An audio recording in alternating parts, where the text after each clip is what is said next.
مردانہ آواز تھی لیکن ٹیپ سے اتنی باریک نکل رہی تھی کہ لگتا تھا لتا منگیشکر گا رہی ہے۔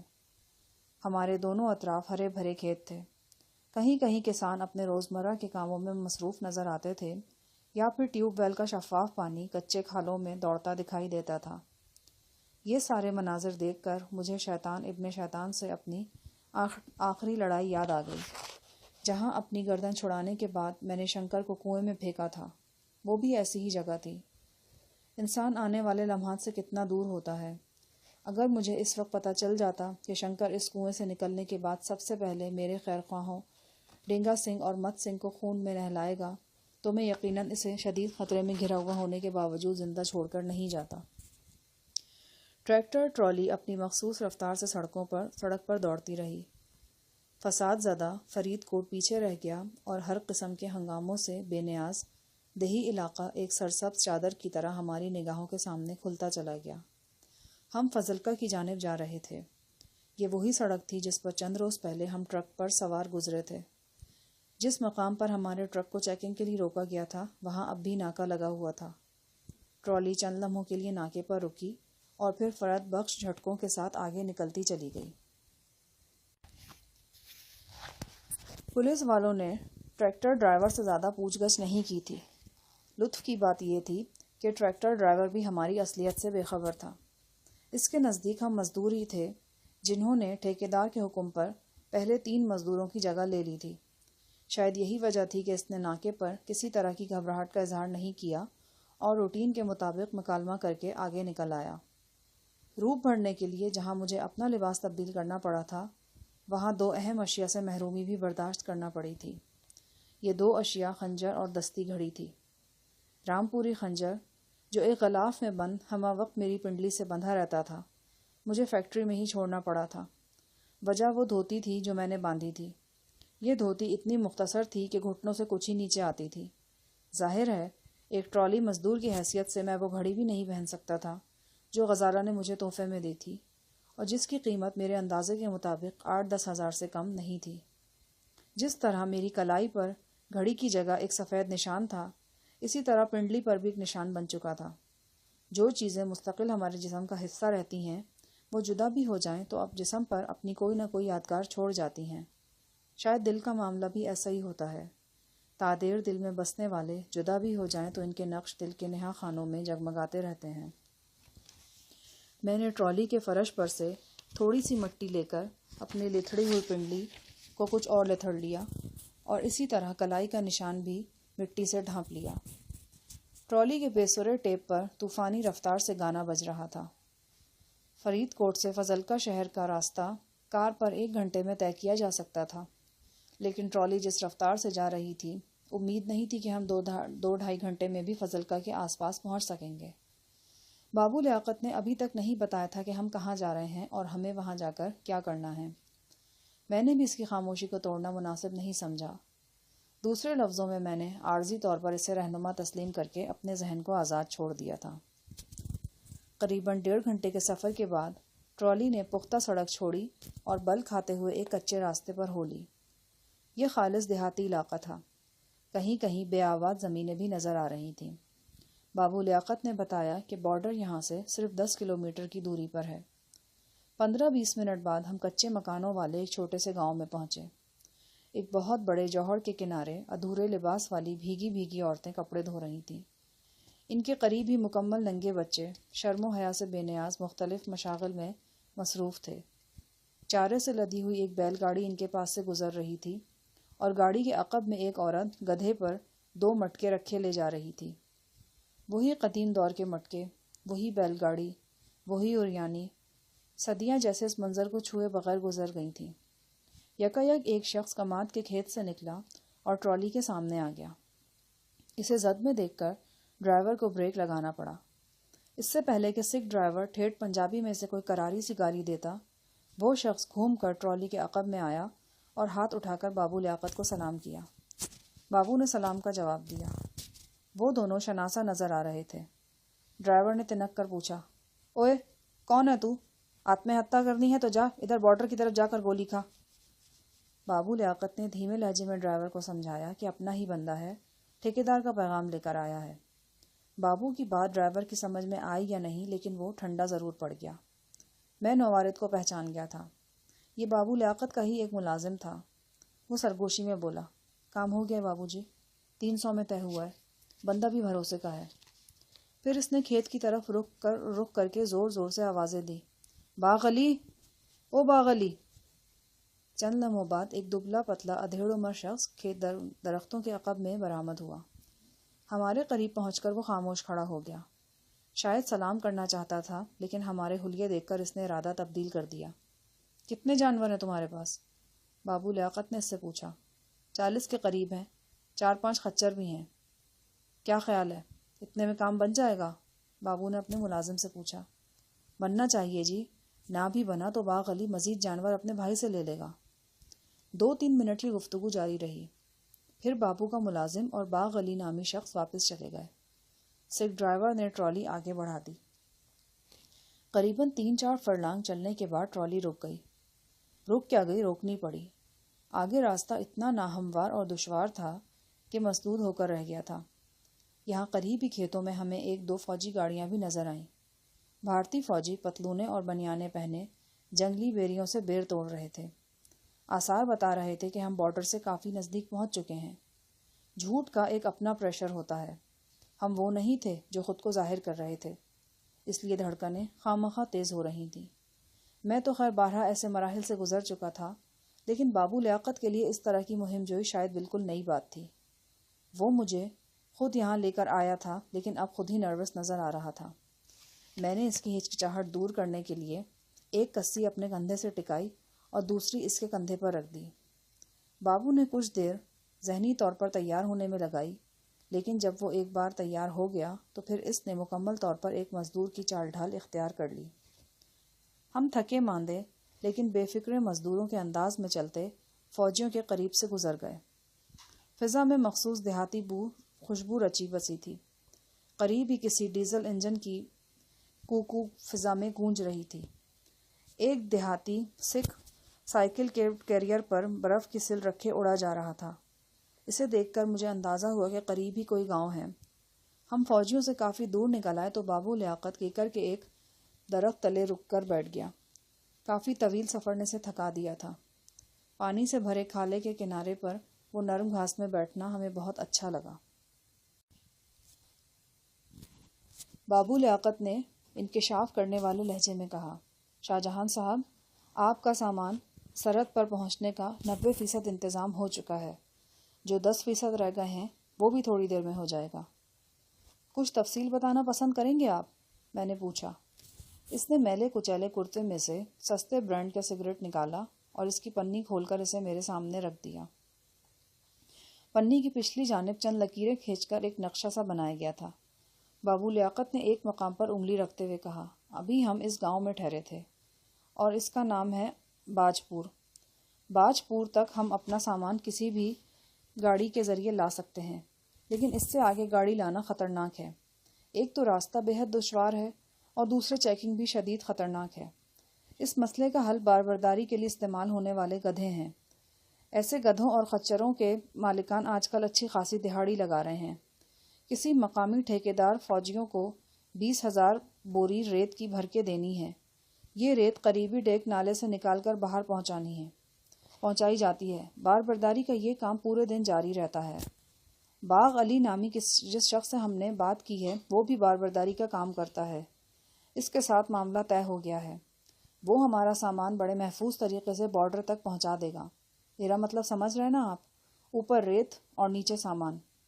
ہمیں سامان کھولنے اور بار کرنے میں کچھ محنت تو کرنا پڑے گی، لیکن یہی محفوظ ترین طریقہ ہے جو اس موقع پر اختیار کیا جا سکتا ہے۔ میں نے اس معاملے پر بہت سوچ بچار کی ہے۔ شاید آپ کو یہ بات عجیب لگے کہ پہلے ہم صندوقوں کا تمام سامان نکال کر گدھوں اور خچروں کے پالانوں میں رکھیں اور پھر ان پر ریت ڈالیں اور پھر انہیں ہانک کر بارڈر کی طرف لے جایا جائے، لیکن آپ یقین رکھیں کہ یہ سب کچھ قابل عمل ہے اور اس کے سوا ہمارے پاس کوئی دوسرا راستہ نہیں۔ یہ گدھے اور خچر بغیر ویزے کے سرحد کیسے پار کریں گے؟ وہ میرے لفظوں میں چھپے طنز کو نظر انداز کر کے بولا، یہ جانور سرحد پار نہیں کریں گے۔ ان کی منزل ایک سرحدی بستی ہوگی جسے ٹیکرا کہا جاتا ہے۔ یہ دیکھیے، یہ ہے ٹیکرا۔ اس نے پنی پر بنے ہوئے نقشے پر ایک جگہ انگلی رکھتے ہوئے کہا۔ ٹیکرا کے ساتھ ہی بارڈر کی طرف یہ ایک بہت بڑا باغ ہے، اسے نوشاد کا باغ کہتے ہیں، یہاں نوشاد کا ڈیرا بھی ہے۔ نوشاد علاقے کا نامی گرامی غنڈہ ہے، لیکن مزے کی بات یہ ہے کہ وہ ہجڑا ہے۔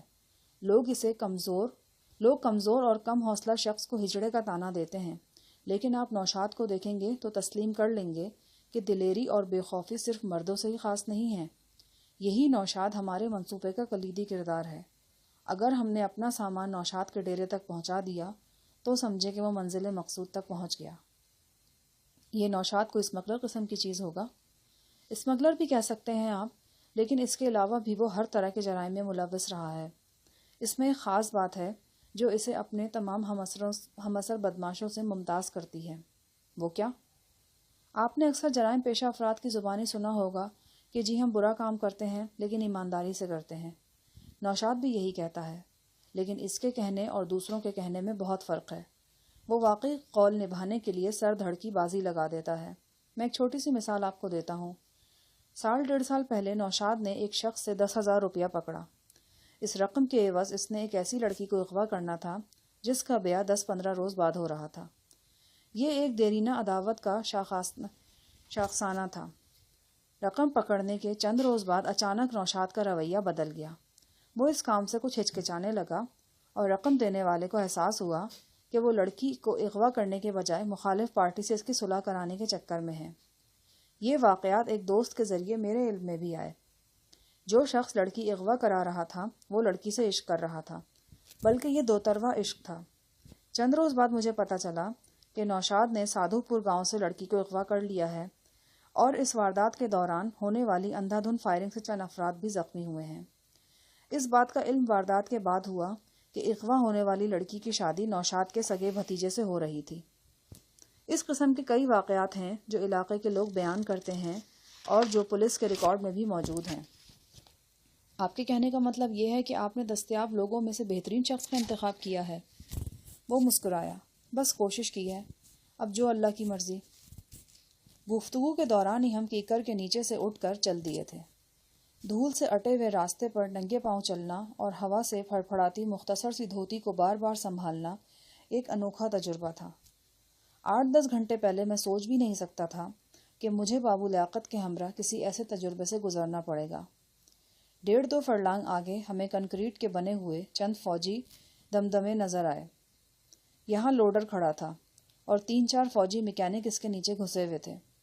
قریب ہی ایک فوجی طاقتور دوربین لیے ایک بلند و بالا درخت پر چڑھا بیٹھا تھا اور کسی نواحی کھیت میں مرچیں توڑتی سکھ مٹیاروں کو تاڑ رہا تھا، ساتھ ساتھ تبصرے بھی کر رہا تھا۔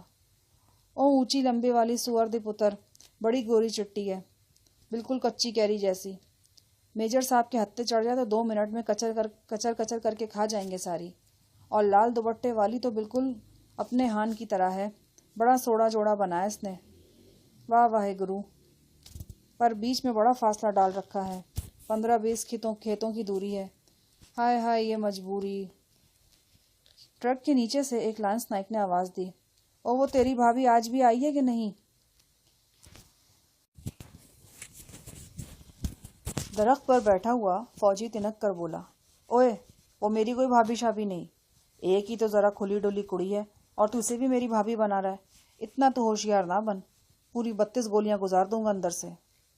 اتنے میں ایک کالے کلوٹے فوجی کی نگاہ ہم پر پڑ گئی۔ اس نے تیز نظروں سے ہمیں گھورا اور پھر بلا تکلف ہم دونوں کو مشترکہ گالی دے کر بولا، ادھر آؤ اے۔ یہ نازک لمحات تھے۔ بہرحال ہم نے ثابت قدمی دکھائی اور فوجیوں کے نزدیک پہنچ گئے۔ وہ اب لوڈر کے نیچے سے نکل کر باہر آ گئے تھے اور بونٹ وغیرہ بند کر رہے تھے۔ کالا گلوٹا فوجی، جو غالباً گروپ کمانڈر تھا، کھردرے لہجے میں بولا، یہ تمہاری دیدی ذرا اڑی کر رہی ہے، اس کو ہمارے سنگ ہو کر دھکا تو لگاؤ۔ ہم نے فوجیوں کے ساتھ مل کر ٹرک نما لوڈر کو دھکا لگانا شروع کیا۔ دھکا لگاتے ہوئے ہر لہجہ یہ دھڑکا تھا کہ کہیں چادر کندھوں سے نہ کھسک جائے۔ ایسا ہو جاتا تو پسٹل ظاہر ہو جاتا اور ہم ایک لمحے کی تاخیر کیے بغیر دھڑ لیے جاتے۔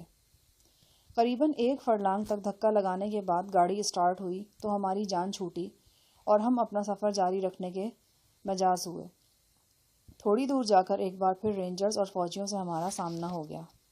تاہم نہ انہوں نے ہمیں چھوڑنے کی کوشش کی اور نہ ہم نے کوئی ایسی غلطی کی جس کے سبب وہ ہماری طرف متوجہ ہوتے۔ آخر ہم اس چھوٹی سی بستی میں پہنچے جسے ٹیکرا کہا جاتا تھا۔ یہ بستی ذرا بلندی پر واقع تھی۔ وہاں سے ہمیں نوشاد کا ڈیرا نظر آنے لگا۔ 3-4 ایکڑ میں ایک باغ تھا۔ باغ کے بیچوں بیچ ایک حویلی نما مکان بنا ہوا تھا۔ یہی نوشاد کا ڈیرا تھا۔ 10-15 منٹ کے پیدل سفر کے بعد ہم اس ڈیرے پر پہنچ گئے۔ دھوپ میں کافی تپش آ چکی تھی، لیکن ڈیرے کے ارد گرد امرود اور بیری کے گھنے درختوں کی وجہ سے خاصی ٹھنڈک تھی۔ مجھے اندازہ ہوا کہ یہاں بھی ہمارے پہنچنے سے پہلے ہی ہماری خبر پہنچ چکی ہے۔ جو ہی ہم ڈیرے کے احاطے میں داخل ہوئے، الادین کے جن کی طرح بابو لیاقت کا ایک ملازم یہاں بھی حاضر ہوا۔ اس نے آگے بڑھ کر بابو کے کان میں کچھ خسر بسر کی اور ہمیں لے کر اندر داخل ہو گیا۔ بڑی بے ڈھنگی سی عمارت تھی۔ ہر طرف تنگ و تاریک کمرے بنے ہوئے تھے۔